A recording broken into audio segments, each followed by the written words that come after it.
യുവ സംവിധായകർ പ്രതികളായ ഹൈബ്രിഡ് കഞ്ചാവ് കേസിൽ എക്സൈസ് കുറ്റപത്രം സമർപ്പിച്ചു. സംവിധായകൻ ഖാലിദ് റഹ്മാനും അഷ്റഫ് ഹംസയ്ക്കും പുറമെ ഛായാഗ്രഹകൻ സമീർ താഹിറും കേസിൽ പ്രതിയാണ്. സിനിമാ പ്രവർത്തകർക്ക് ലഹരി എത്തിച്ച ഇടനിലക്കാരനെ ഇനിയും കണ്ടെത്താനായിട്ടില്ല.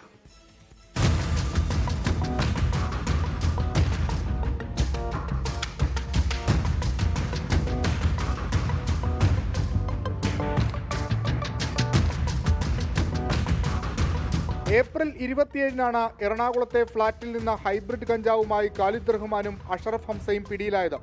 തുടർന്ന് എക്സൈസ് നടത്തിയ അന്വേഷണത്തിൽ ഫ്ളാറ്റ് ഉടമ സമീർ താഹിറാണെന്ന് മനസ്സിലായി. സമീർ താഹിറിന്റെ അറിവോടെയാണ് ഫ്ളാറ്റിലെ ലഹരി ഉപയോഗമെന്നും കണ്ടെത്തൽ. പിന്നാലെയാണ് സമീറിനെയും കേസിൽ പ്രതി ചേർത്തത്. കോഴിക്കോട് സ്വദേശിയായ നവീനാണ് ലഹരി കൈമാറിയെന്നായിരുന്നു പ്രതികളുടെ മൊഴി. എന്നാൽ ഇതിന് തെളിവില്ലെന്ന് എക്സൈസ് പറയുന്നു.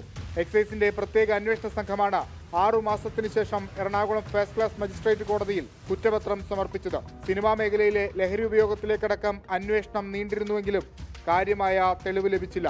വിഷ്ണു സുരേഷ്, 24 കൊച്ചി.